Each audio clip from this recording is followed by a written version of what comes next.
أعوذ بالله من الشيطان الرجيم. بسم الله الرحمن الرحيم. الحمد لله رب العالمين، الرحمن الرحيم،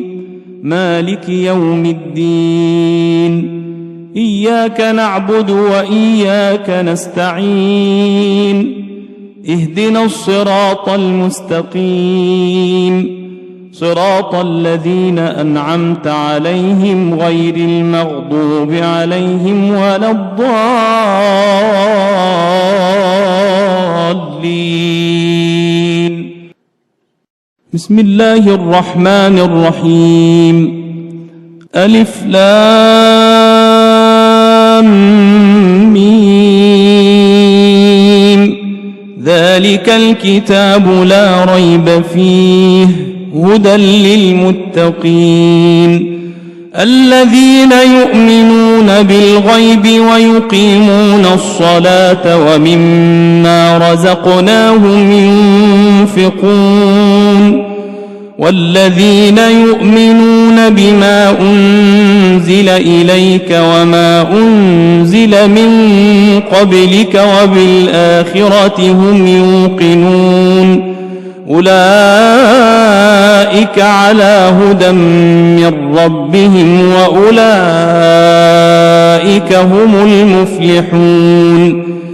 إن الذين كفروا سواء عليهم أأنذرتهم أم لم تنذرهم لا يؤمنون. ختم الله على قلوبهم وعلى سمعهم وعلى أبصارهم غشاوة ولهم عذاب عظيم. ومن الناس من يقول آمنا بالله وباليوم الآخر وما هم بمؤمنين يخادعون الله والذين آمنوا وما يخدعون إلا أنفسهم وما يشعرون. في قلوبهم مرض فزادهم الله مرضا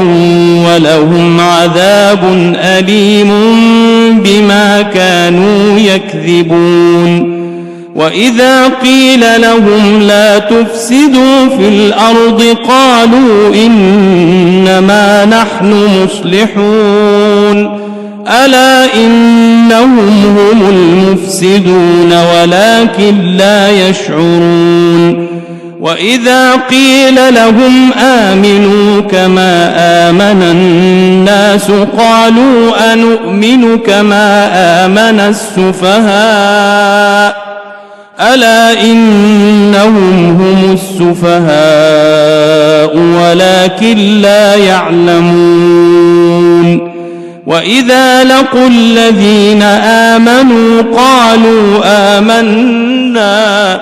وإذا خلوا إلى شياطينهم قالوا إنا معكم إنما نحن مستهزئون الله يستهزئ بهم ويمدهم في طغيانهم يعمهون. أولئك الذين اشتروا الضلالة بالهدى فما ربحت تجارتهم وما كانوا مهتدين. مثلهم كمثل الذي استوقد نارا فلما أضاءت ما حوله ذهب الله بنورهم وتركهم في ظلمات لا يبصرون. صم بكم عمي فهم لا يرجعون. أو كصيب من السماء فيه ظلمات ورعد وبرق يجعلون أصابعهم في آذانهم من الصواعق حذر الموت والله محيط بالكافرين يكاد البرق يخطف أبصارهم كلما أضاء لهم مشوا فيه وإذا أظلم عليهم قاموا ولو شاء الله لذهب بسمعهم وأبصارهم إن الله على كل شيء قدير يا أيها الناس اعبدوا ربكم الذي خلقكم والذين من قبلكم لعلكم تتقون الذي جعل لكم الأرض فراشا والسماء بناء وأنزل من السماء ماء فأخرج به من الثمرات رزقا لكم فلا تجعلوا لله أندادا وأنتم تعلمون وإن كنتم في ريب مما نزلنا على عبدنا فأتوا بسورة من مثله وادعوا شهداءكم من دون الله إن كنتم صادقين فإن لم تفعلوا ولن تفعلوا فاتقوا النار التي وقودها الناس والحجارة أعدت للكافرين وبشر الذين آمنوا وعملوا الصالحات أن لهم جنات تجري من تحتها الأنهار كلما رزقوا منها من ثمرة رزقا قالوا هذا الذي رزقنا من قبل وأتوا به متشابها ولهم فيها أزواج مطهرة وهم فيها خالدون إن الله لا يستحيي أن يضرب مثلا ما بعوضة فما فوقها فأما الذين آمنوا فيعلمون أنه الحق من ربهم وأما الذين كفروا فيقولون ماذا أراد الله بهذا مثلا يضل به كثيرا ويهدي به كثيرا وما يضل به إلا الفاسقين الذين ينقضون عهد الله من بعد ميثاقه ويقطعون ما أمر الله به أن يوصل ويفسدون في الأرض أولئك هم الخاسرون كيف تكفرون بالله وكنتم أمواتا فأحياكم ثم يميتكم ثم يحييكم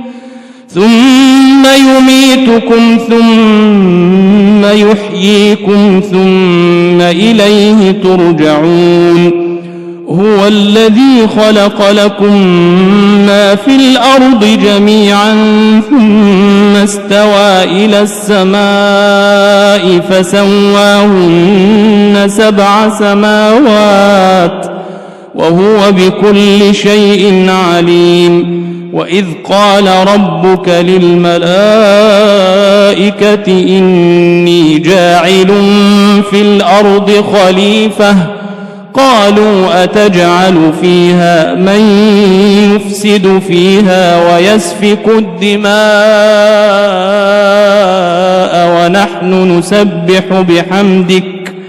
ونحن نسبح بحمدك ونقدس لك قال إني أعلم ما لا تعلمون وعلم آدم الأسماء كلها ثم عرضهم على الملائكة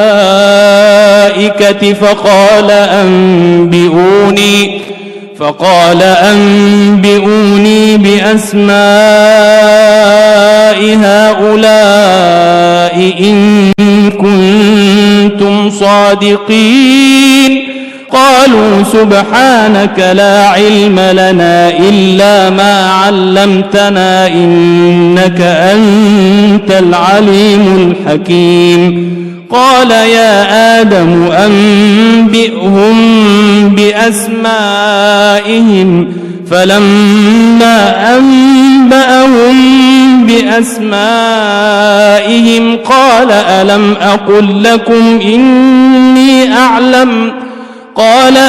أقل لكم إني أعلم غيب السماوات والأرض وأعلم ما تبدون وما كنتم تكتمون وإذ قلنا للملائكة اسجدوا لآدم فسجدوا إلا إبليس أبى واستكبر وكان من الكافرين وقلنا يا آدم اسكن أنت وزوجك الجنة وكلا منها رغدا حيث شئتما ولا تقربا هذه الشجرة فتكونا من الظالمين فأزلهما الشيطان عنها فأخرجهما مما كانا فيه وقلنا اهبطوا بعضكم لبعض عدو ولكم في الأرض مستقر ومتاع إلى حين فتلقى آدم من ربه كلمات فتاب عليه إنه هو التواب الرحيم قلنا اهبطوا منها جميعا فإما يأتينكم مني هدى فمن تبع هداي فلا خوف عليهم ولا هم يحزنون والذين كفروا وكذبوا بآياتنا أولئك أصحاب النار هم فيها خالدون يا بني إسرائيل اذكروا نعمتي التي أنعمت عليكم وأوفوا بعهدي أوف بعهدكم وإياي فارهبون وآمنوا بما أنزلت مصدقا لما معكم ولا تكونوا أول كافر به ولا تشتروا بآياتي ثمنا قليلا وإياي فاتقون ولا تلبسوا الحق بالباطل وتكتموا الحق وأنتم تعلمون وأقيموا الصلاة وآتوا الزكاة واركعوا مع الراكعين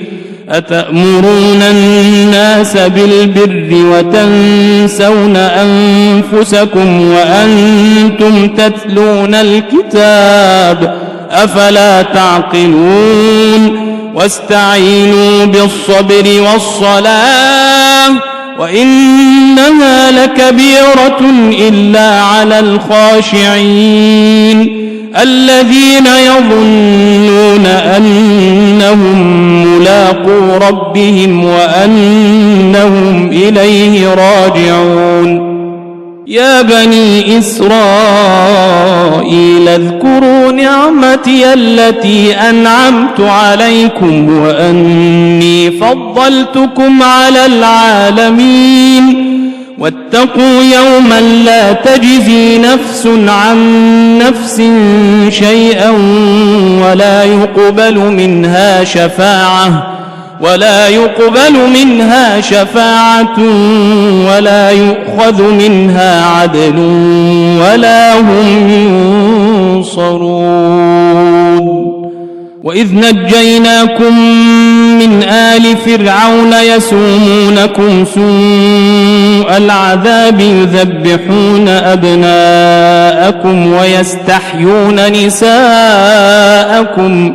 وفي ذلكم بلاء من ربكم عظيم. وإذ فرقنا بكم البحر فأنجيناكم وأغرقنا آل فرعون وأنتم تنظرون. وإذ واعدنا موسى 40 ليلة ثم اتخذتم العجل من بعده وأنتم ظالمون ثم عفونا عنكم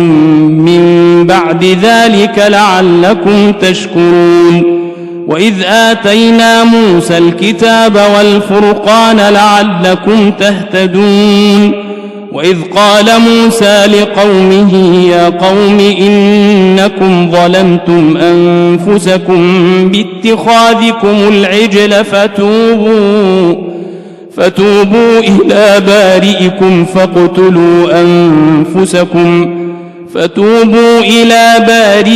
فاقتلوا أنفسكم ذلكم خير لكم عند بارئكم فتاب عليكم إنه هو التواب الرحيم. وإذ قلتم يا موسى لن نؤمن لك حتى نرى الله جهرة فأخذتكم الصاعقة وأنتم تنظرون ثم بعثناكم من بعد موتكم لعلكم تشكرون. وظللنا عليكم الغمام وأنزلنا عليكم المن والسلوى كلوا من طيبات ما رزقناكم وما ظلمونا ولكن كانوا أنفسهم يظلمون. وإذ قلنا ادخلوا هذه القرية فكلوا منها حيث شئتم رغدا وادخلوا الباب سجدا وقولوا حطة نغفر لكم خطاياكم وسنزيد المحسنين. فبدل الذين ظلموا قولا غير الذي قيل لهم فأنزلنا على الذين ظلموا رجزا من السماء بما كانوا يفسقون. وإذ استسقى موسى لقومه فقلنا اضرب بعصاك الحجر فانفجرت منه 12 عينا قد علم كل أناس مشربهم كلوا واشربوا من رزق الله ولا تعثوا في الأرض مفسدين. وإذ قلتم يا موسى لن نصبر على طعام واحد فادع لنا ربك يخرج لنا مما تنبت الأرض من بقلها وقثائها وفومها وعدسها وبصلها قال أتستبدلون الذي هو أدنى بالذي هو خير اهبطوا مصرا فإن لكم ما سألتم وضربت عليهم الذلة والمسكنة وباءوا بغضب من الله ذلك بأنهم كانوا يكفرون بآيات الله ويقتلون النبيين بغير الحق ذلك بما عصوا وكانوا يعتدون.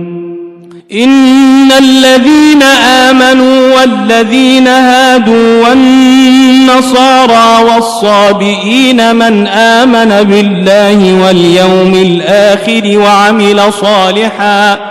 وعمل صالحا فلهم أجرهم عند ربهم ولا خوف عليهم ولا هم يحزنون. وإذ أخذنا ميثاقكم ورفعنا فوقكم الطور خذوا ما آتيناكم بقوة واذكروا ما فيه لعلكم تتقون ثم توليتم بعد ذلك فلولا فضل الله عليكم ورحمته لكنتم من الخاسرين ولقد علمتم الذين اعتدوا منكم في السبت فقلنا لهم كونوا قردة خاسئين فجعلناها نكالا لما بين يديها وما خلفها وموعظة للمتقين وإذ قال موسى لقومه إن الله يأمركم أن تذبحوا بقرة قالوا أتتخذنا هزوا قال أعوذ بالله أن أكون من الجاهلين قالوا ادع لنا ربك يبين لنا ما هي قال إنه يقول إنها بقرة لا فارض ولا بكر عوان بين ذلك فافعلوا ما تؤمرون قالوا ادع لنا ربك يبين لنا ما لونها قال إنه يقول إنها بقرة صفراء فاقع لونها تسر الناظرين قالوا ادع لنا ربك يبين لنا ما هي إن البقرة شابه علينا وإنا إن شاء الله لمهتدون قال إنه يقول إنها بقرة لا ذلول تثير الأرض ولا تسقي الحرث مسلمة لا شية فيها قالوا الآن جئت بالحق فذبحوها وما كادوا يفعلون وإذ قتلتم نفسا فادارأتم فيها والله مخرج ما كنتم تكتمون فقلنا اضربوه ببعضها كذلك يحيي الله الموتى ويريكم آياته لعلكم تعقلون ثم قست قلوبكم من بعد ذلك فهي كالحجارة أو أشد قسوة وإن من الحجارة لما يتفجر منه الأنهار وإن منها لما يشقق فيخرج منه الماء وإن منها لما يهبط من خشية الله وما الله بغافل عما تعملون أفتطمعون أن يؤمنوا لكم وقد كان فريق منهم يسمعون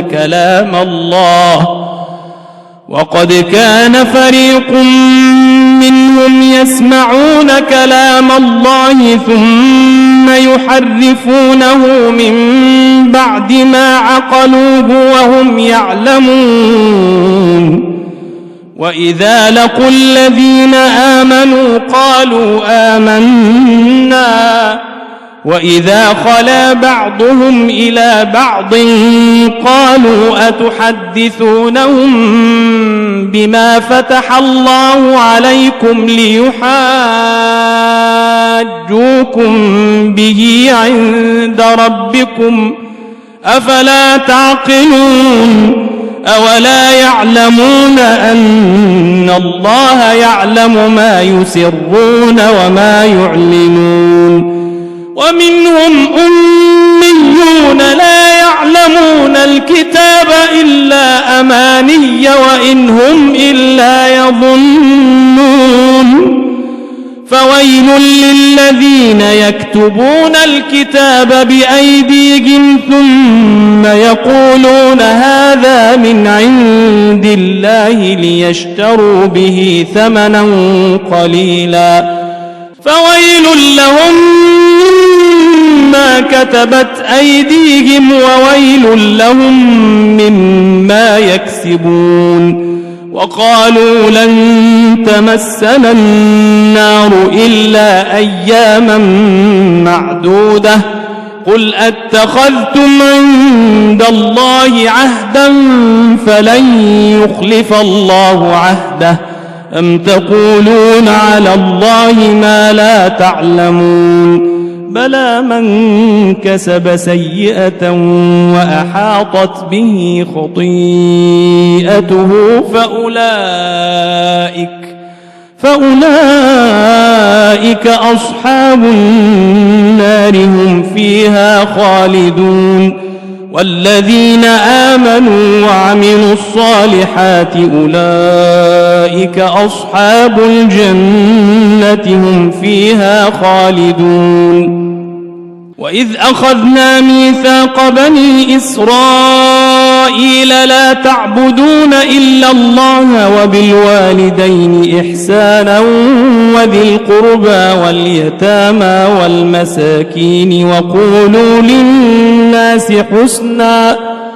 وقولوا للناس حسنا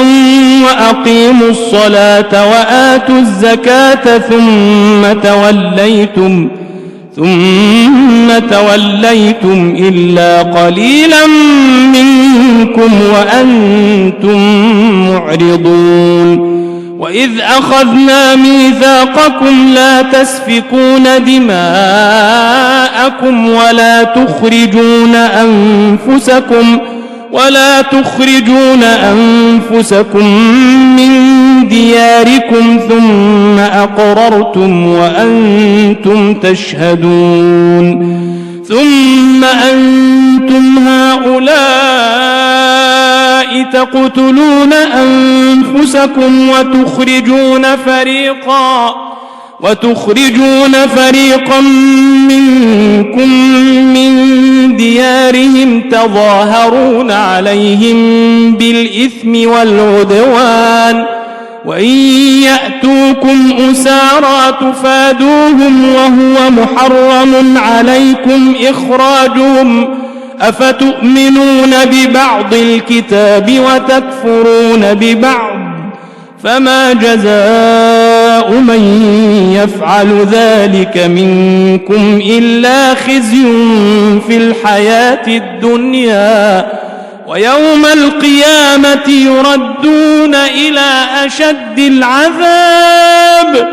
وما الله بغافل عما تعملون أولئك الذين اشتروا الحياة الدنيا بالآخرة فلا يخفف عنهم العذاب ولا هم ينصرون ولقد آتينا موسى الكتاب وقفينا من بعده بالرسل وآتينا عيسى ابن مريم البينات وأيدناه بروح القدس أفكلما جاءكم رسول بما لا تهوى أنفسكم استكبرتم ففريقا كذبتم وفريقا تقتلون وقالوا قلوبنا غلف بل لعنهم الله بكفرهم فقليلا ما يؤمنون ولما جاءهم كتاب من عند الله مصدق لما معهم وكانوا من قبل يستفتحون على الذين كفروا فلما جاءهم ما عرفوا كفروا به فلعنة الله على الكافرين بئس ما اشتروا به أنفسهم أن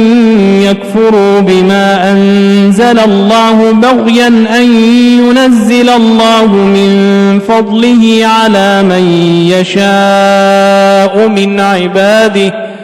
فباءوا بغضب على غضب وللكافرين عذاب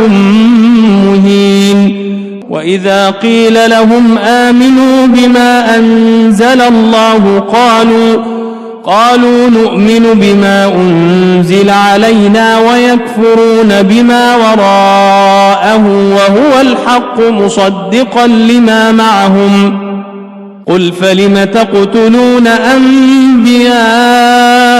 الله من قبل إن كنتم مؤمنين؟ ولقد جاءكم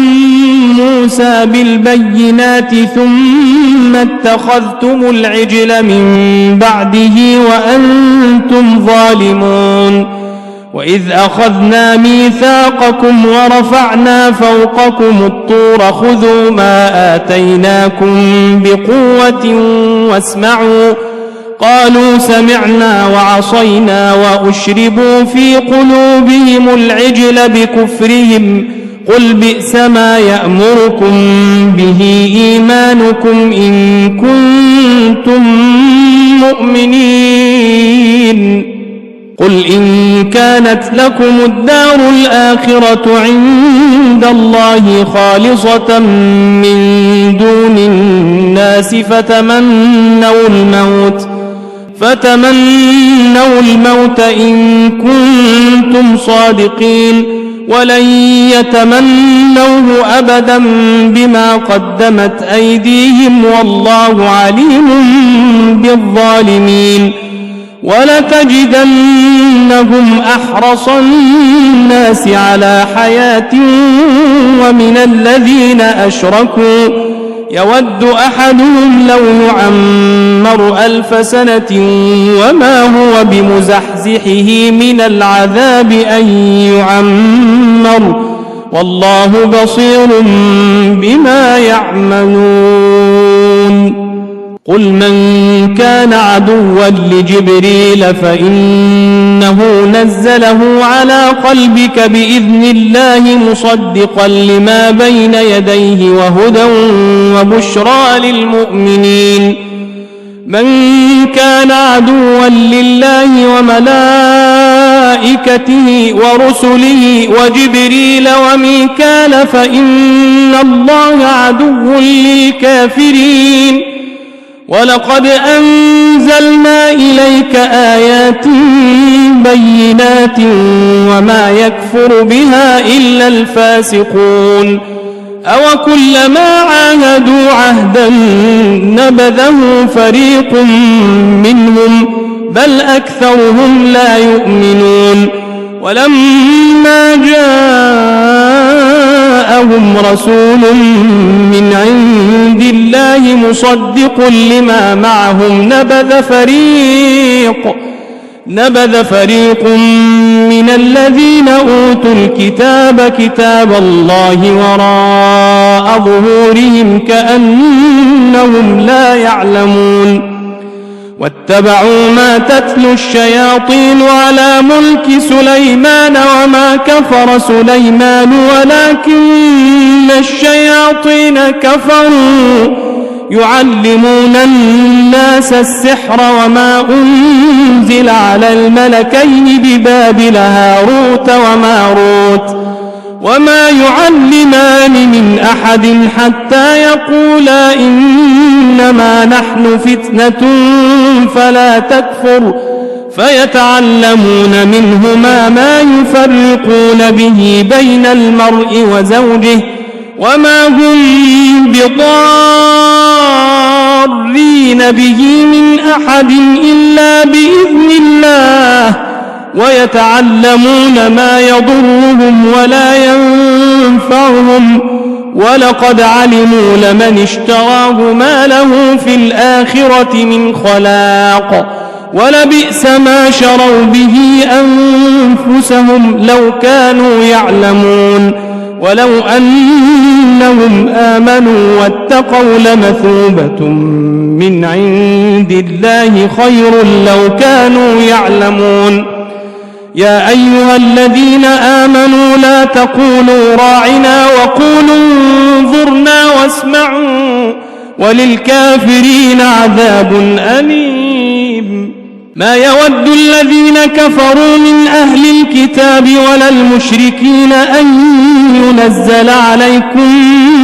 من خير من ربكم والله يختص برحمته من يشاء والله ذو الفضل العظيم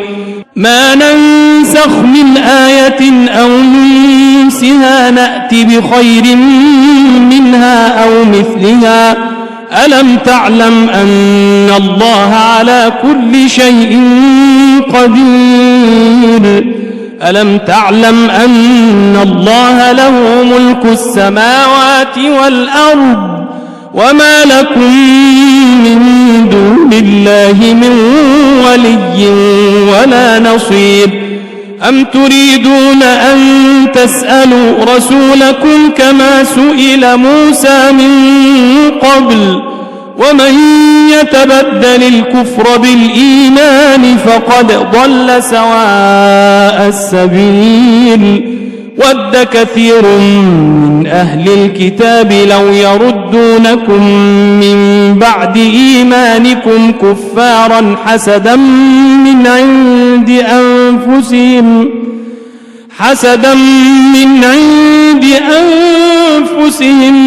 من بعد ما تبين لهم الحق فاعفوا واصفحوا حتى يأتي الله بأمره إن الله على كل شيء قدير وأقيموا الصلاة وآتوا الزكاة وما تقدموا لأنفسكم من خير تجدوه عند الله إن الله بما تعملون بصير وقالوا لن يدخل الجنة إلا من كان هودا أو نصارى تلك أمانيهم قل هاتوا برهانكم إن كنتم صادقين بلى من أسلم وجهه لله وهو محسن فله أجره عند ربه ولا خوف عليهم ولا هم يحزنون وقالت اليهود ليست النصارى على شيء وقالت النصارى ليست اليهود على شيء وهم يتلون الكتاب كذلك قال الذين لا يعلمون مثل قولهم فالله يحكم بينهم يوم القيامة فيما كانوا فيه يختلفون ومن أظلم ممن منع مساجد الله أن يذكر فيها اسمه وسعى في خرابها أولئك ما كان لهم أن يدخلوها إلا خائفين لهم في الدنيا خزي ولهم في الآخرة عذاب عظيم ولله المشرق والمغرب فأينما تولوا فثم وجه الله إن الله واسع عليم وقالوا اتخذ الله ولدا سبحانه بل له ما في السماوات والأرض كل له قانتون بديع السماوات والأرض وإذا قضى أمرا فإنما يقول له كن فيكون وقال الذين لا يعلمون لولا يكلمنا الله أو تأتينا آية كذلك قال الذين من قبلهم مثل قولهم تشابهت قلوبهم قد بينا الآيات لقوم يوقنون إنا أرسلناك بالحق بشيرا ونذيرا ولا تسأل عن أصحاب الجحيم ولن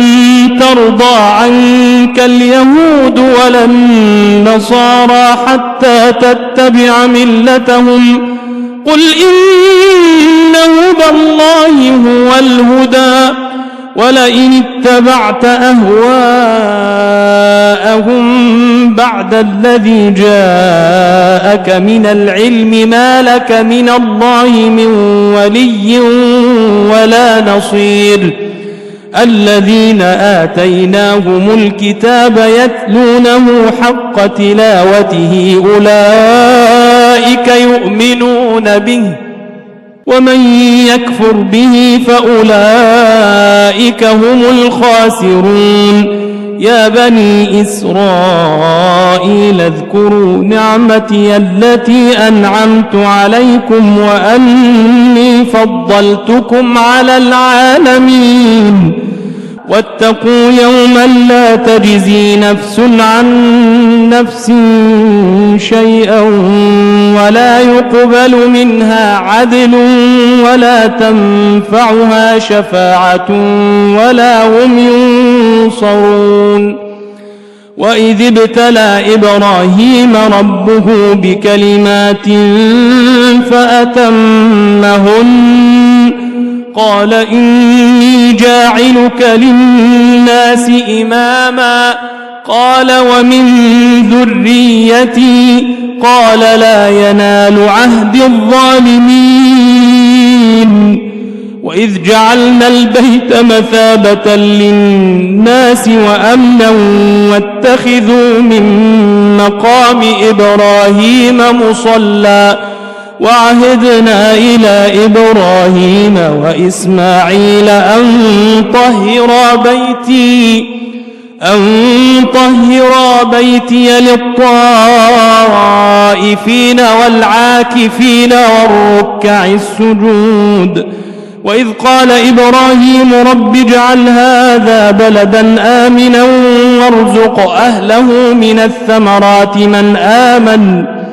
وارزق أهله من الثمرات من آمن منهم بالله واليوم الآخر قال ومن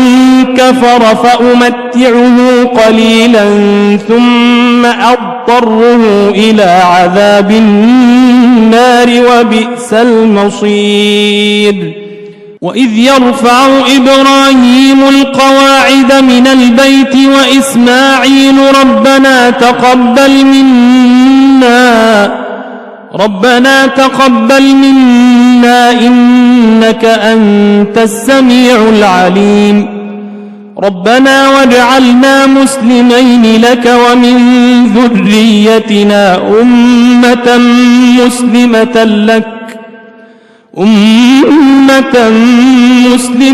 لك وأرنا مناسكنا وتب علينا إنك أنت التواب الرحيم ربنا وابعث فيهم رسولا منهم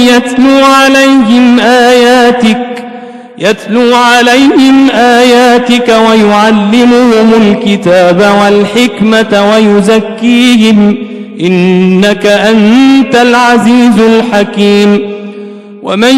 يرغب عن ملة إبراهيم إلا من سفه نفسه ولقد اصطفيناه في الدنيا وإنه في الآخرة لمن الصالحين إذ قال له ربه أسلم قال أسلمت لرب العالمين ووصى بها إبراهيم بنيه ويعقوب يا بني إن الله اصطفى لكم الدين فلا تموتن إلا وأنتم مسلمون أم كنتم شهداء إذ حضر يعقوب الموت إذ قال لبنيه ما تعبدون من بعدي قالوا نعبد إلهك وإله آبائك إبراهيم وإسماعيل وإسحاق إلها واحدا ونحن له مسلمون تلك أمة قد خلت لها ما كسبت ولكم ما كسبتم ولا تسألون عما كانوا يعملون. وقالوا كونوا هودا أو نصارى تهتدوا قل بل ملة إبراهيم حنيفا وما كان من المشركين. قولوا آمنا بالله وما أنزل إلينا وما أنزل إلى إبراهيم وإسماعيل وإسحاق ويعقوب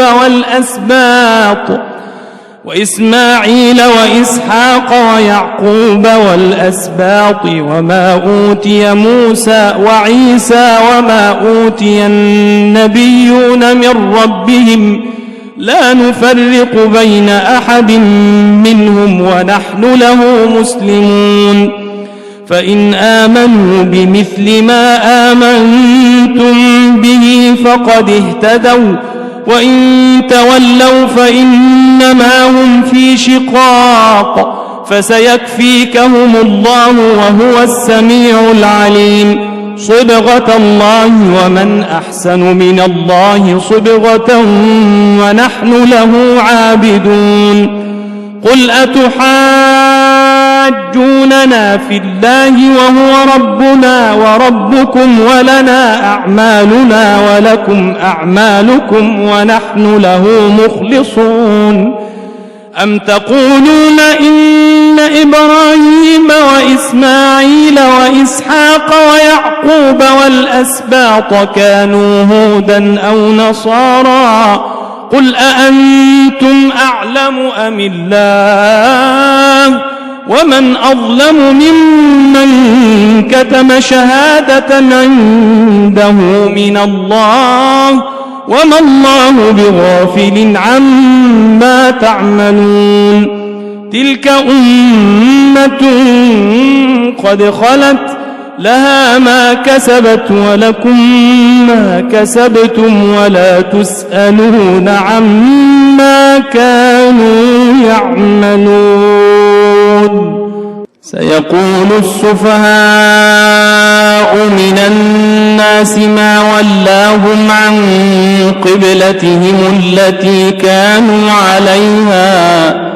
قل لله المشرق والمغرب يهدي من يشاء إلى صراط مستقيم. وكذلك جعلناكم أمة وسطا لتكونوا شهداء على الناس ويكون الرسول عليكم شهيدا. وما جعلنا القبلة التي كنت عليها إلا لنعلم من يتبع الرسول ممن ينقلب على عقبيه وإن كانت لكبيرة إلا على الذين هدى الله وما كان الله ليضيع إيمانكم إن الله بالناس لرؤوف رحيم. قد نرى تقلب وجهك في السماء فلنولينك قبلة ترضاها فول وجهك شطر المسجد الحرام وحيث ما كنتم فولوا وجوهكم شطره وإن الذين أوتوا الكتاب ليعلمون أنه الحق من ربهم وما الله بغافل عما يعملون. ولئن أتيت الذين أوتوا الكتاب بكل آية ما تبعوا قبلتك وما أنت بتابع قبلتهم وما بعضهم بتابع قبلة بعض ولئن اتبعت أهواءهم من بعد ما جاءك من العلم إنك إذا لمن الظالمين. الذين آتيناهم الكتاب يعرفونه كما يعرفون أبناءهم وإن فريقا منهم ليكتمون الحق وهم يعلمون الحق من ربك فلا تكونن من الممترين ولكل وجهة هو موليها فاستبقوا الخيرات أينما تكونوا يأت بكم الله جميعا إن الله على كل شيء قدير ومن حيث خرجت فول وجهك شطر المسجد الحرام وإنه للحق من ربك وما الله بغافل عما تعملون ومن حيث خرجت فول وجهك شطر المسجد الحرام وحيث ما كنتم فولوا وجوهكم شطره لئلا يكون للناس عليكم حجة إلا الذين ظلموا منهم فلا تخشوهم واخشوني ولأتم نعمتي عليكم ولعلكم تهتدون كما أرسلنا فيكم رسولا منكم يتلو عليكم آياتنا ويزكيكم ويعلمكم الكتاب والحكمة ويعلمكم ما لم تكونوا تعلمون فاذكروني أذكركم واشكروا لي ولا تكفرون يا أيها الذين آمنوا استعينوا بالصبر والصلاة إن الله مع الصابرين ولا تقولوا لمن يقتل في سبيل الله أموات بل أحياء ولكن لا تشعرون ولنبلونكم بشيء من الخوف والجوع ونقص من الأموال والأنفس والثمرات وبشر الصابرين الذين إذا أصابتهم مصيبة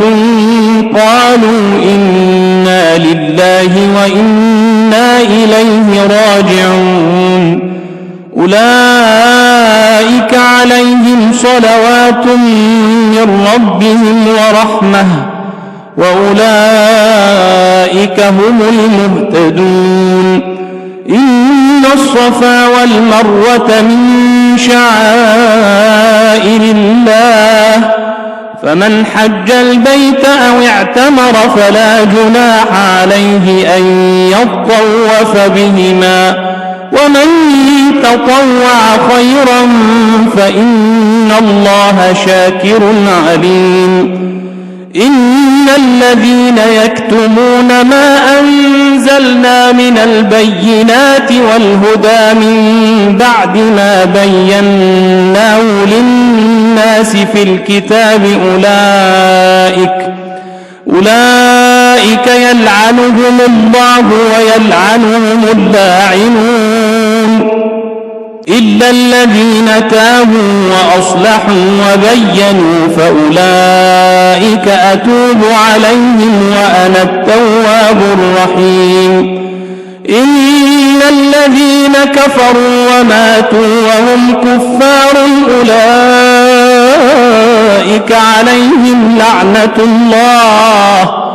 أولئك عليهم لعنة الله والملائكة والناس أجمعين خالدين فيها لا يخفف عنهم العذاب ولا هم ينظرون وإلهكم إله واحد لا إله إلا هو الرحمن الرحيم السماوات والأرض واختلاف الليل والنهار والفلك التي تجري في البحر بما ينفع الناس وما أنزل الله من السماء من ماء فأحيا به الأرض بعد موتها وبث فيها من كل دابة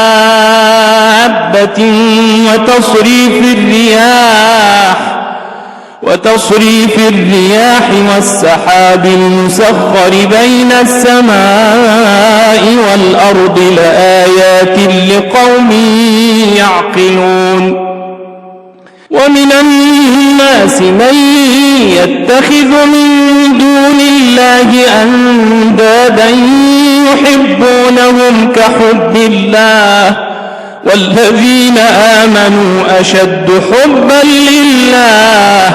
والذين آمنوا أشد حبا لله ولو يرى الذين ظلموا إذ يرون العذاب أن القوة لله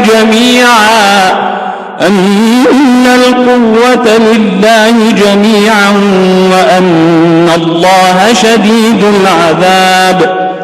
إذ تبرأ الذين اتبعوا من الذين اتبعوا ورأوا العذاب وتقطعت بهم الأسباب وقال الذين اتبعوا لو أن لنا كرة فنتبرأ منهم كما تبرأوا منا كذلك يريهم الله أعمالهم حسرات عليهم وما هم بخارجين من النار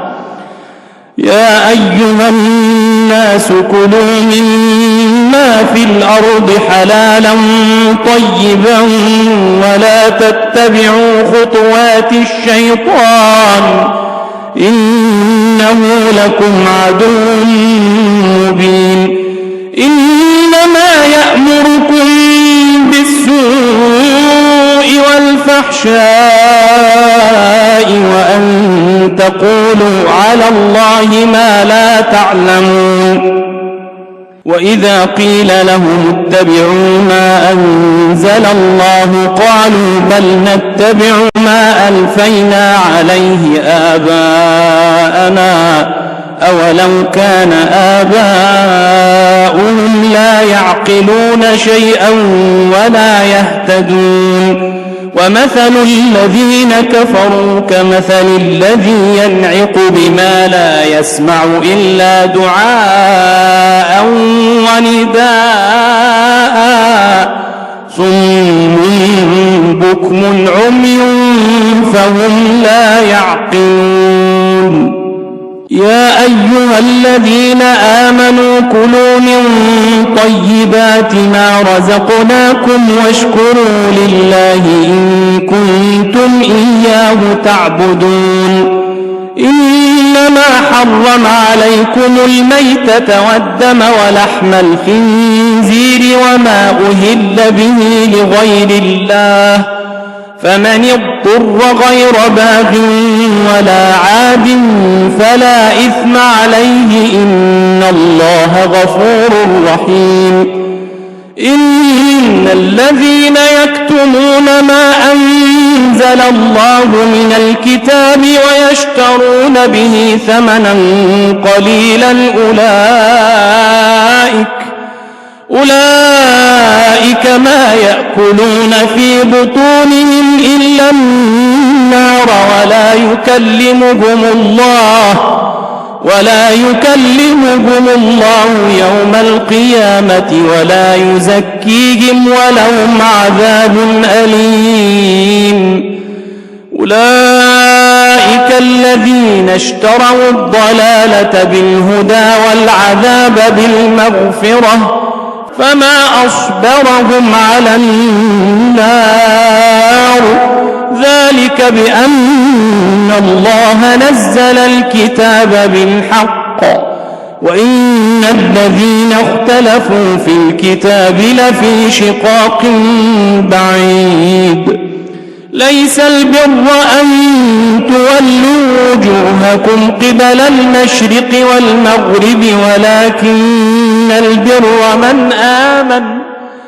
ولكن البر من آمن بالله واليوم الآخر والملائكة والكتاب والنبيين وآتى المال على حبه ذوي القربى واليتامى والمساكين وابن السبيل والسائلين وفي الرقاب وأقام الصلاة وآتى الزكاة والموفون بعهدهم إذا عاهدوا والصابرين في البأساء والضراء وحين البأس أولئك الذين صدقوا وأولئك هم المتقون يا أيها الذين آمنوا كتب عليكم القصاص في القتلى الحر بالحر والعبد بالعبد والأنثى بالأنثى فمن عفي له من أخيه شيء فاتباع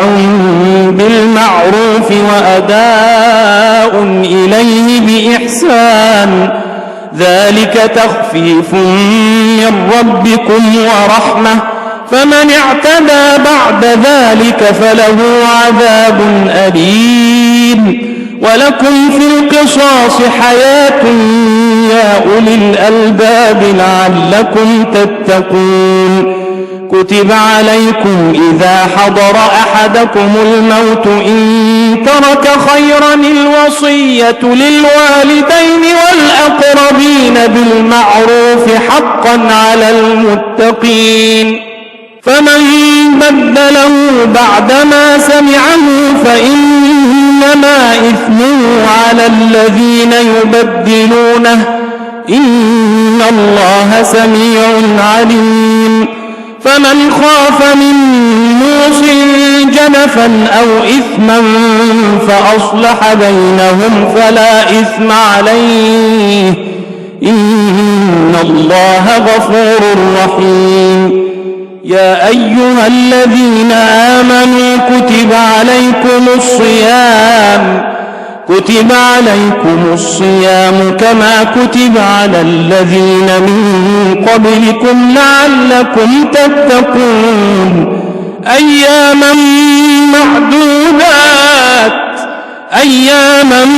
معدودات فمن كان منكم مريضا أو على سفر فعدة من أيام أخر وعلى الذين يطيقونه فدية طعام مسكين فمن تطوع خيرا فهو خير له وأن تصوموا خير لكم إن كنتم تعلمون شهر رمضان الذي أنزل فيه القرآن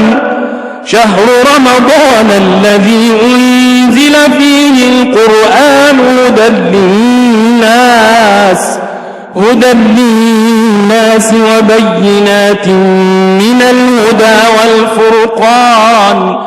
فمن شهد منكم الشهر فليصمه ومن كان مريضا أو على سفر فعدة من أيام أخر يريد الله بكم اليسر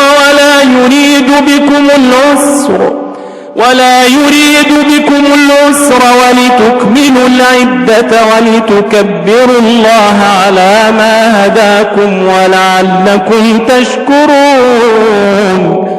وإذا سألك عبادي عني فإني قريب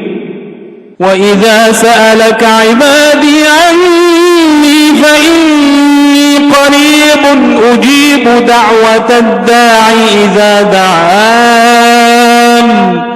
فليستجيبوا لي وليؤمنوا بي لعلهم يرشدون. أحل لكم ليلة الصيام الرفث إلى نسائكم هن لباس لكم وأنتم لباس لهن علم الله أنكم كنتم تختانون أنفسكم فتاب عليكم وعفى عنكم فالآن باشروهن وابتغوا ما كتب الله لكم وكلوا واشربوا حتى يتبين لكم الخيط الأبيض من الخيط الأسود من الفجر ثم أتموا الصيام إلى الليل ولا تباشرون وأنتم عاكفون في المساجد تلك حدود الله فلا تقربوها كذلك يبين الله آياته للناس لعلهم يتقون. ولا تأكلوا أموالكم بينكم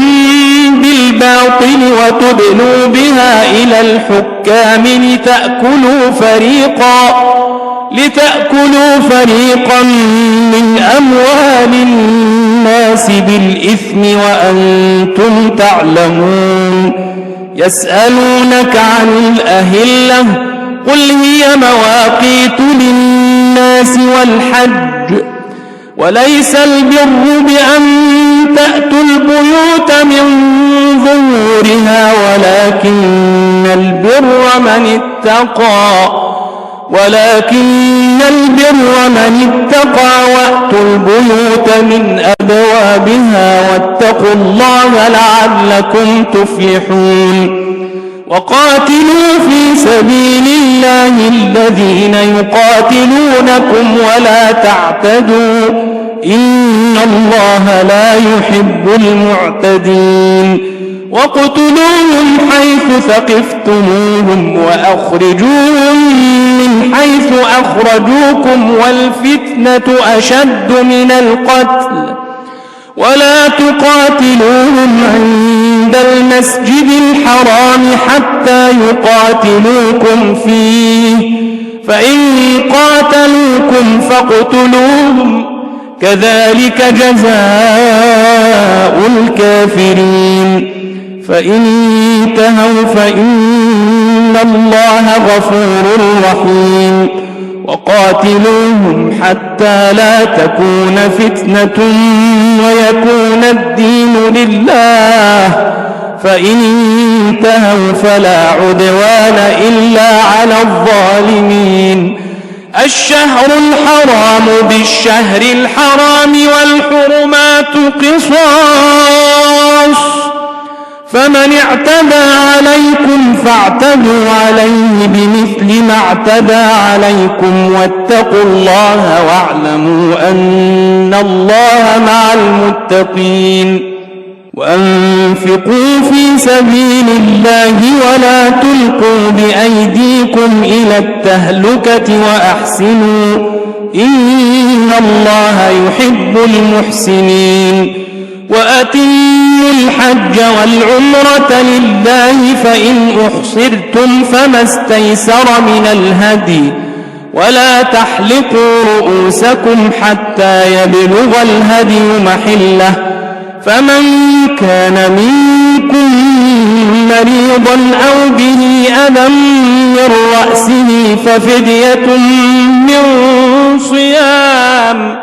ففدية من صيام أو صدقة أو نسك فإذا أنتم فمن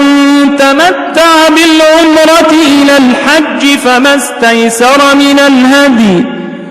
فمن لم يجد فصيام 3 أيام في الحج و7 إذا رجعتم تلك 10 كاملة ذلك لمن لم يكن أهله حاضر المسجد الحرام واتقوا الله واعلموا أن الله شديد العقاب. الحج أشهر معلومات، فمن فرض فيهن الحج فلا رفث ولا فسوق ولا جدال في الحج، وما تفعلوا من خير يعلمه الله،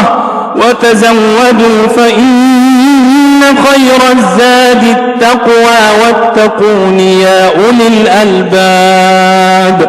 ليس عليكم جناح أن تبتغوا فضلا من ربكم، فإذا أفضتم من عرفات فاذكروا الله عند المشعر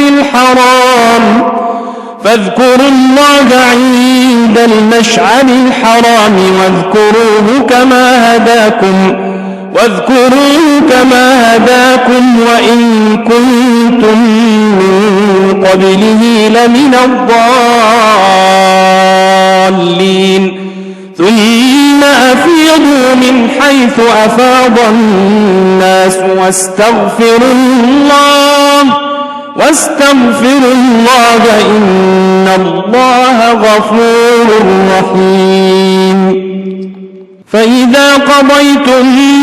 مناسككم فاذكروا الله كذكركم آباءكم أو أشد ذكرا، فمن الناس من يقول ربنا آتنا في الدنيا وما له في الآخرة من خلاق، ومنهم من يقول ربنا آتنا في الدنيا حسنة وفي الآخرة حسنة وقنا عذاب النار. أولئك لهم نصيب مما كسبوا والله سريع الحساب. واذكروا الله في أيام معدودات، فمن تعجل في يومين فلا إثم عليه ومن تأخر فلا إثم عليه لمن اتقى، واتقوا الله واعلموا أنكم إليه تحشرون. ومن الناس من يعجبك قوله في الحياة الدنيا ويشهد الله على ما في قلبه وهو ألد الخصام، وإذا تولى سعى في الأرض ليفسد فيها ويهلك الحرث والنسل، والله لا يحب الفساد. وإذا قيل له اتق الله أخذته العزة بالإثم فحسبه جهنم ولبئس المهاد. ومن الناس من يشري نفسه ابتغاء مرضات الله والله رؤوف بالعباد. يا أيها الذين آمنوا ادخلوا في السلم كافة ولا تتبعوا خطوات الشيطان إنه لكم عدو مبين. فإن زللتم من بعد ما جاءتكم البينات فاعلموا أن الله عزيز حكيم. هل ينظرون إلا أن يأتيهم الله في ظلل من الغمام والملائكة وقضي الأمر وإلى الله ترجع الأمور. سل بني إسرائيل كم آتيناهم من آية بينة ومن يبدل نعمة الله من بعد ما جاءته فإن الله شديد العقاب. زين للذين كفروا الحياة الدنيا ويسخرون من الذين آمنوا والذين اتقوا فوقهم يوم القيامة والله يرزق من يشاء بغير حساب كان الناس أمة واحدة فبعث الله النبيين مبشرين ومنذرين وأنزل معهم الكتاب بالحق ليحكم بين الناس فيما اختلفوا فيه وما اختلف فيه إلا الذين أوتوه من بعد ما جاءتهم البينات بغيا بينهم فهدى الله الذين آمنوا لما اختلفوا فيه من الحق بإذنه والله يهدي من يشاء إلى صراط مستقيم أم حسبتم أن تدخلوا الجنة ولما يأتكم مثل الذين خلوا من قبلكم مستهم البأساء والضراء وزلزلوا حتى يقول الرسول والذين آمنوا معه متى نصر الله ألا إن نصر الله قريب يسألونك ماذا ينفقون قل ما أنفقتم من خير فللوالدين والأقربين واليتامى والمساكين وابن السبيل وما تفعلوا من خير فإن الله به عليم كتب عليكم القتال وهو كره لكم وعسى أن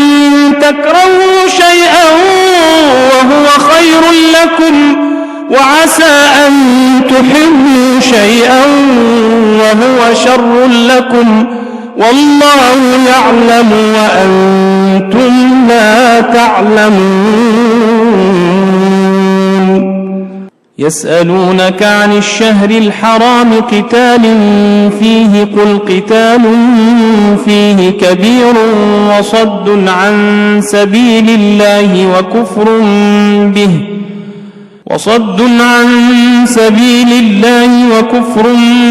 به والمسجد الحرام وإخراج أهله منه أكبر عند الله والفتنة أكبر من القتل ولا يزالون يقاتلونكم حتى يردوكم عن دينكم إن استطاعوا ومن يرتد منكم عن دينه فيمت وهو كافر فأولئك حبطت أعمالهم في الدنيا والآخرة وأولئك أصحاب النار هم فيها خالدون إن الذين آمنوا والذين هاجروا وجاهدوا في سبيل الله أولئك يرجون رحمة الله والله غفور رحيم يسألونك عن الخمر والميسر قل فيهما إثم كبير ومنافع للناس وإثمهما أكبر من نفعهما ويسألونك ماذا ينفقون قل العفو كذلك يبين الله لكم الآيات لعلكم تتفكرون في الدنيا والآخرة ويسألونك عن اليتامى قل إصلاح لهم خير وإن تخالطوهم فإخوانكم والله يعلم المفسد من المصلح ولو شاء الله لأعنتكم إن الله عزيز حكيم ولا تنكحوا المشركات حتى يؤمنوا ولأمة مؤمنة خير من مشركة ولو أعجبتكم ولا تنكحوا المشركين حتى يؤمنوا ولعبد مؤمن خير من مشرك ولو أعجبكم أولئك يدعون إلى النار والله يدعو إلى الجنة والمغفرة بإذنه ويبين آياته للناس لعلهم يتذكرون ويسألونك عن المحيض قل هو أذى فاعتزلوا النساء في المحيض ولا تقربوهن حتى يطهرن فإذا تطهرن فأتوهن من حيث أمركم الله إن الله يحب التوابين ويحب المتطهرين نساؤكم حرث لكم فأتوا حرثكم أنى شئتم وقدموا لأنفسكم واتقوا الله واعلموا أنكم ملاقوه وبشر المؤمنين ولا تجعلوا الله عرضة لأيمانكم أن تبروا وتتقوا وتصلحوا بين الناس والله سميع عليم لا يؤاخذكم الله باللغو في أيمانكم ولكن يؤاخذكم بما كسبت قلوبكم والله غفور حليم للذين يؤلون من نسائهم تربص 4 أشهر فإن فاءوا فإن الله غفور رحيم وإن عزموا الطلاق فإن الله سميع عليم والمطلقات يتربصن بأنفسهن 3 قروء ولا يحل لهن أن يكتمن ما خلق الله في أرحامهن إن كن يؤمن بالله واليوم الآخر وبعولتهن أحق بردهن في ذلك إن أرادوا إصلاحا ولهن مثل الذي عليهن بالمعروف وللرجال عليهن درجة والله عزيز حكيم الطلاق 2 فإمساك بمعروف أو تسريح بإحسان ولا يحل لكم أن تأخذوا مما آتيتموهن شيئا إلا أن يخافا ألا يقيما حدود الله فإن خفتم ألا يقيما حدود الله فلا جناح عليهما فيما افتدت به تلك حدود الله فلا تعتدوها ومن يتعد حدود الله فأولئك هم الظالمون فإن طلقها فلا تحل له من بعد حتى تنكح زوجا غيره فإن طلقها فلا جناح عليهما أن يتراجعا إن ظنا أن يقيما حدود الله وتلك حدود الله يبينها لقوم يعلمون وإذا طلقتم النساء فبلغن أجلهن فأمسكوهن بمعروف أو سرحوهن بمعروف ولا تمسكوهن ضرارا لتعتدوا ومن يفعل ذلك فقد ظلم نفسه ولا تتخذوا آيات الله هزوا واذكروا نعمة الله عليكم وما أنزل عليكم من الكتاب والحكمة يعظكم به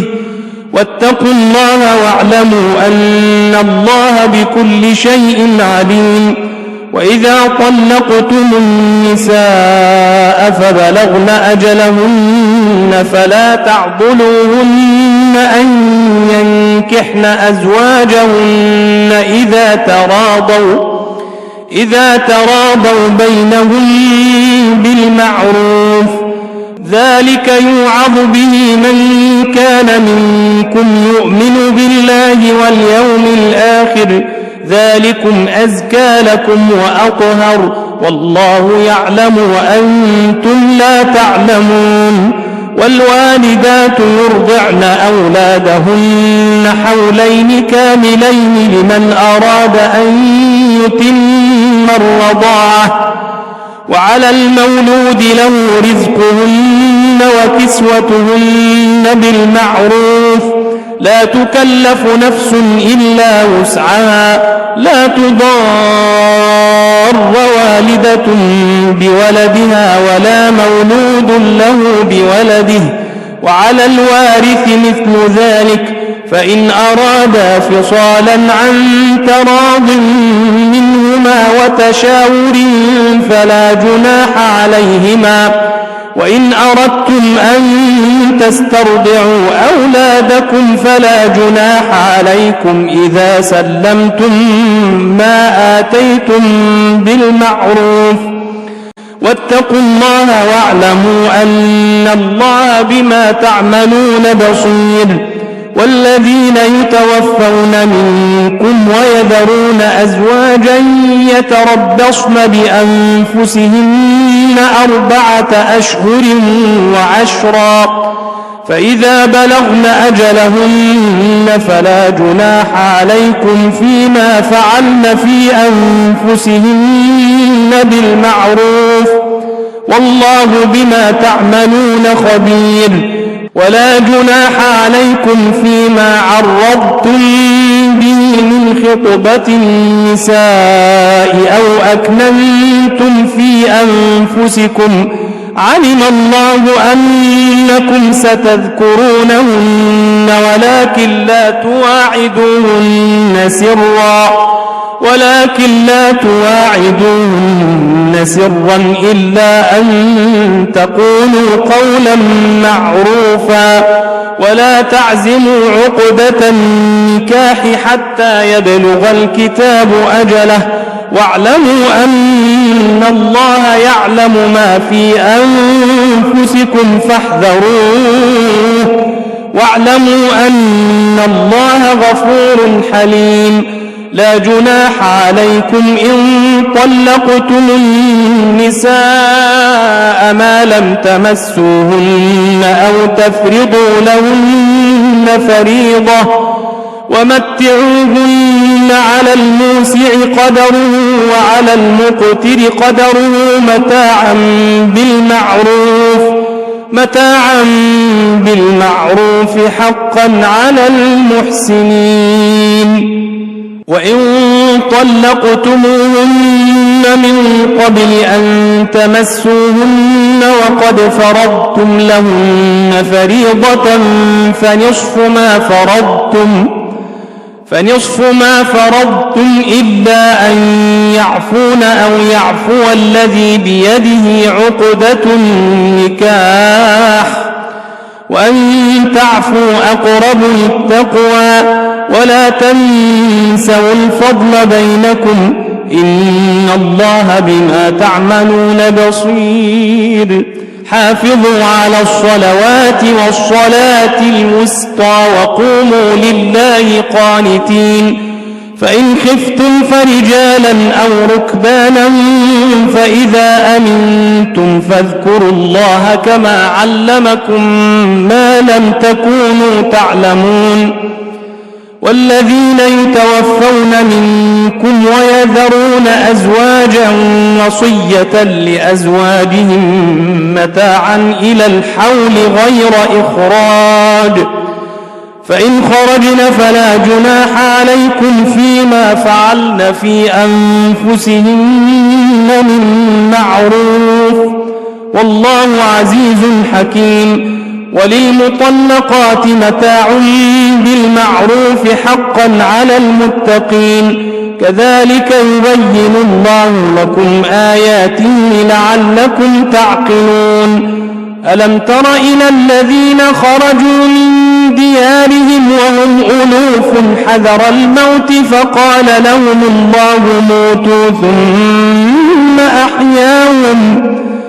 إن الله لذو فضل على الناس ولكن أكثر الناس الناس لا يشكرون وقاتلوا في سبيل الله واعلموا أن الله سميع عليم من ذا الذي يقرض الله قرضا حسنا فيضاعفه له أضعافا كثيرة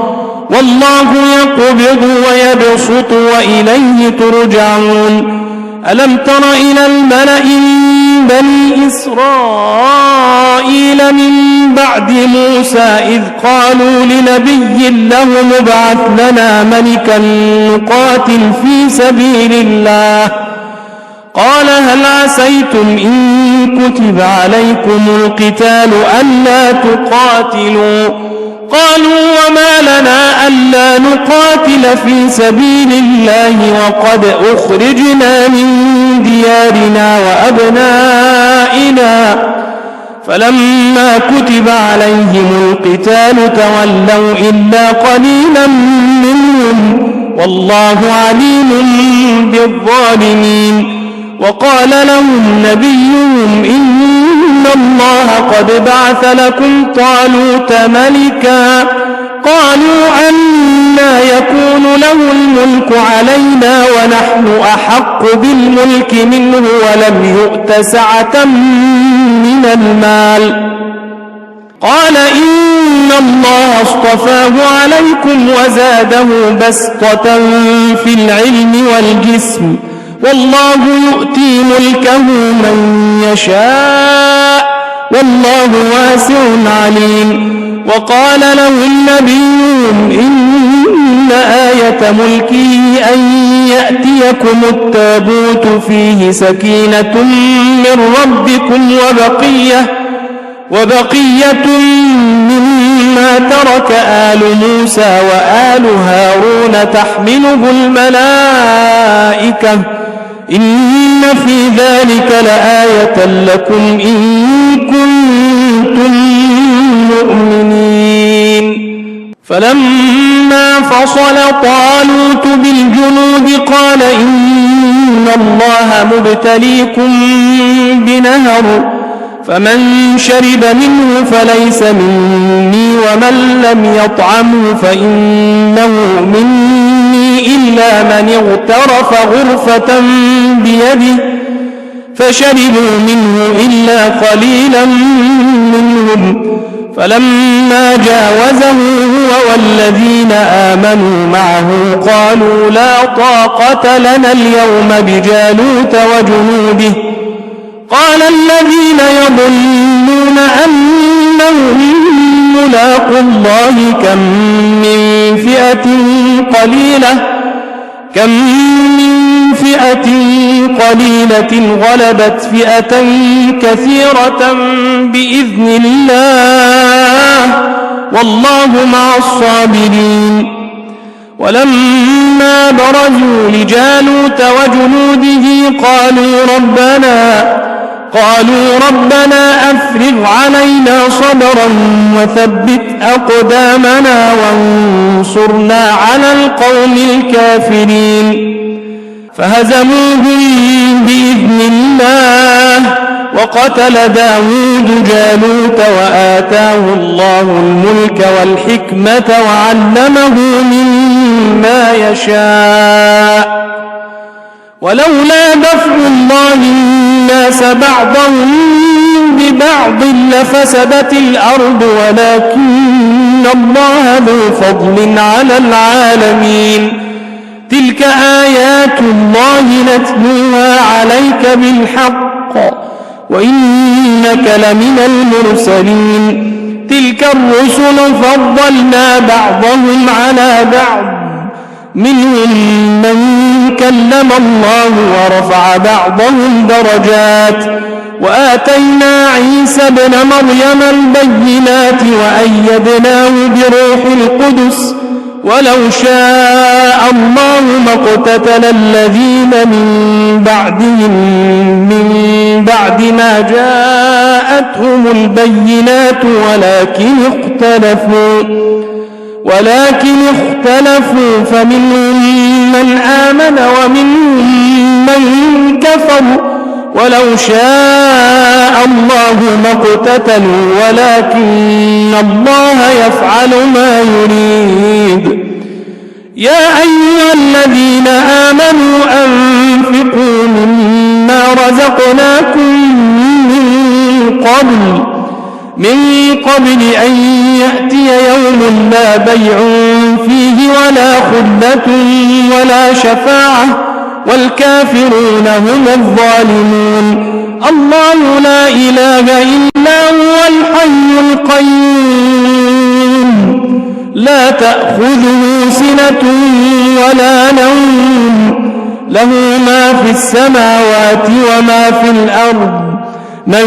ذا الذي يشفع عنده إلا بإذنه يعلم ما بين أيديهم وما خلفهم ولا يحيطون بشيء من علمه إلا بما شاء وسع كرسيه السماوات والأرض ولا يؤوده حفظهما وهو العلي العظيم. لا إكراه في الدين قد تبين الرشد من الغي فمن يكفر بالطاغوت ويؤمن بالله فقد استمسك بالعروة الوثقى لا انفصام لها والله سميع عليم. الله ولي الذين آمنوا يخرجهم من الظلمات إلى النور والذين كفروا أولياؤهم الطاغوت يخرجونهم من النور إلى الظلمات أولئك أصحاب النار هم فيها خالدون. ألم تر إلى الذي حاج إبراهيم في ربه أن آتاه الله الملك إذ قال إبراهيم ربي الذي يحيي ويميت قال أنا أحيي وأميت قال إبراهيم فإن الله يأتي بالشمس من المشرق فأت بها من المغرب فبهت الذي كفر والله لا يهدي القوم الظالمين. أو كالذي مر على قرية وهي خاوية على عروشها قال أنى يحيي هذه الله بعد موتها فأماته الله 100 عام ثم بعثه قال كم لبثت قال لبثت يوما أو بعض يوم قال بل لبثت 100 عام فانظر إلى طعامك وشرابك لم يتسنه وانظر إلى حمارك ولنجعلك آية للناس وانظر إلى العظام كيف ننشزها ثم نكسوها لحما فلما تبين له قال أعلم أن الله على كل شيء قدير. وإذ قال إبراهيم رب أرني كيف تحيي الموتى قال أولم تؤمن قال بلى ولكن ليطمئن قلبي قال فخذ 4 من الطير فصرهن إليك ثم اجعل على كل جبل منهن جزءا ثم ادعهن يأتينك سعيا واعلم أن الله عزيز حكيم. مثل الذين ينفقون أموالهم في سبيل الله كمثل حبة أنبتت 7 سنابل في كل سنبلة 100 حبة والله يضاعف لمن يشاء والله واسع عليم. الذين ينفقون ينفقون أموالهم في سبيل الله ثم لا يتبعون ما أنفقوا منا ولا أذى لهم أجرهم عند ربهم ولا خوف عليهم ولا هم يحزنون. قول معروف ومغفرة خير من صدقة يتبعها أذى والله غني حليم. يا أيها الذين آمنوا لا تبطلوا صدقاتكم بالمن والأذى كالذي ينفق ماله رئاء الناس ولا يؤمن بالله واليوم الآخر فمثله كمثل صفوان عليه تراب فأصابه وابل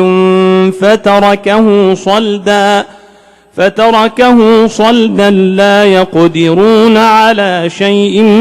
مما كسبوا والله لا يهدي القوم الكافرين. ومثل الذين ينفقون أموالهم ابتغاء مرضات الله وتثبيتا من أنفسهم كمثل جنة بربوة أصابها وابل فآتت أكلها ضعفين فإن لم يصبها وابل فطل والله بما تعملون بصير. أيود أحدكم أن تكون له جنة من نخيل وأعناب تجري من تحتها الأنهار له فيها من كل الثمرات وأصابه الكبر وله ذرية ضعفاء فأصابها إعصار فيه نار فاحترقت كذلك يبين الله لكم الآيات لعلكم تتفكرون. يا أيها الذين آمنوا أنفقوا من طيبات ما كسبتم ومما أخرجنا لكم من الأرض ولا تيمموا الخبيث منه تنفقون ولستم بآخذيه إلا أن تغمضوا فيه واعلموا أن الله غني حميد. الشيطان يعدكم الفقر ويأمركم بالفحشاء والله يعدكم مغفرة منه وفضلا والله واسع عليم. يؤتي الحكمة من يشاء ومن يؤت الحكمة فقد أوتي خيرا كثيرا وما يذكر إلا أولو الألباب. وما أنفقتم من نفقة أو نذرتم من نذر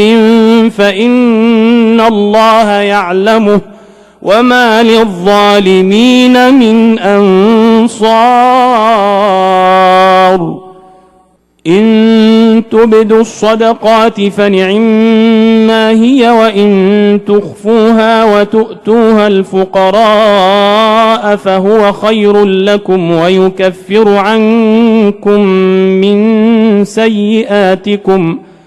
والله بما تعملون خبير. ليس عليك هداهم ولكن الله يهدي من يشاء وما تنفقوا من خير فلأنفسكم وما تنفقون إلا ابتغاء وجه الله وما تنفقوا من خير يوفى إليكم وأنتم لا تظلمون للفقراء الذين أحصروا في سبيل الله لا يستطيعون ضربا في الأرض يحسبهم الجاهل أغنياء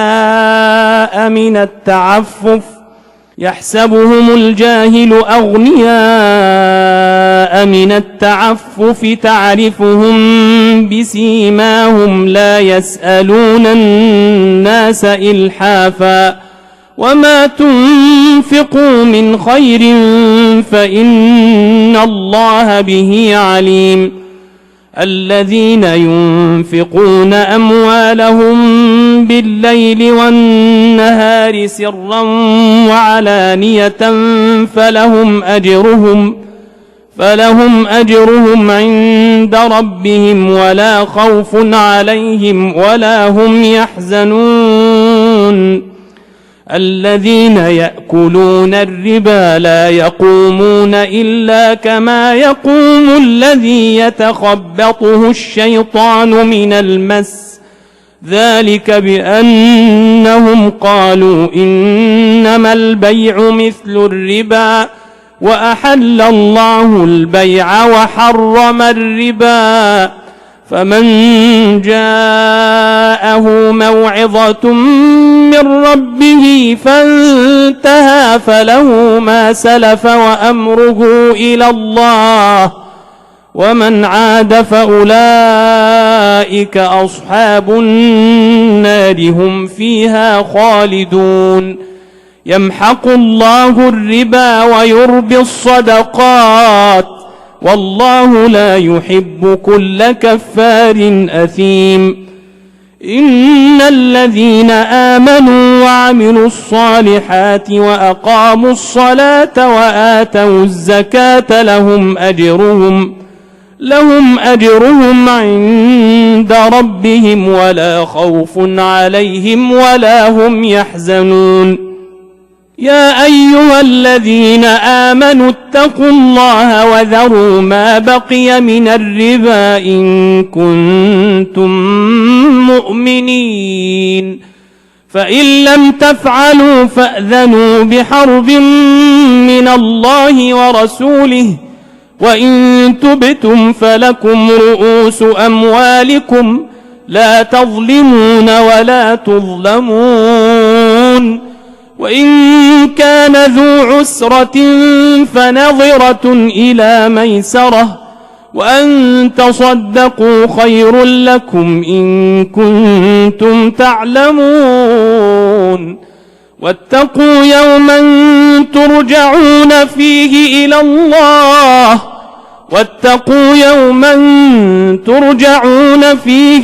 الله ثم توفى كل نفس ما كسبت وهم لا يظلمون يا أيها الذين آمنوا إذا تداينتم بدين إلى أجل مسمى فاكتبوه وليكتب بينكم كاتب بالعدل ولا يأب كاتب أن يكتب كما علمه الله فليكتب وليملل الذي عليه الحق وليتق الله ربه ولا يبخس منه شيئا فإن كان الذي عليه الحق سفيها أو ضعيفا أو لا يستطيع أن يمل هو فليملل وليه بالعدل واستشهدوا شهيدين من رجالكم فإن لم يكونا رجلين فرجل وامرأتان ممن ترضون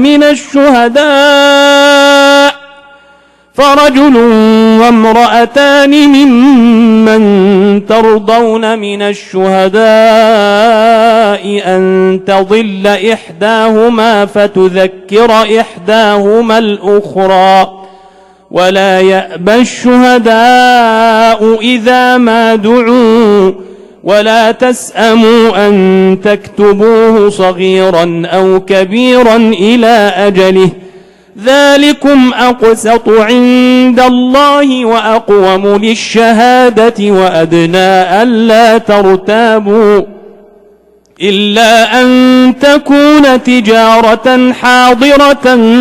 تديرونها بينكم فليس عليكم جناح ألا تكتبوها وأشهدوا إذا تبايعتم ولا يضار كاتب ولا شهيد وإن تفعلوا فإنه فسوق بكم واتقوا الله ويعلمكم الله والله بكل شيء عليم. وإن كنتم على سفر ولم تجدوا كاتبا فرهان مقبوضة فإن أمن بعضكم بعضا فليؤد الذي ائتمن أمانته وليتق الله ربه ولا تكتموا الشهادة ومن يكتمها فإنه آثم قلبه والله بما تعملون عليم. لله ما في السماوات وما في الأرض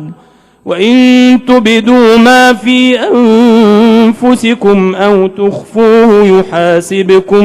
به الله فيغفر لمن يشاء ويعذب من يشاء والله على كل شيء قدير. آمن الرسول بما أنزل إليه من ربه والمؤمنون كل آمن بالله وملائكته وكتبه ورسله لا نفرق بين أحد من رسله وقالوا سمعنا وأطعنا غفرانك ربنا وإليك المصير. لا يكلف الله نفسا إلا وسعها لها ما كسبت وعليها ما اكتسبت ربنا لا تؤاخذنا إن نسينا أو أخطأنا ربنا ولا تحمل علينا إصرا كما حملته على الذين من قبلنا ربنا ولا تحملنا ما لا طاقة لنا به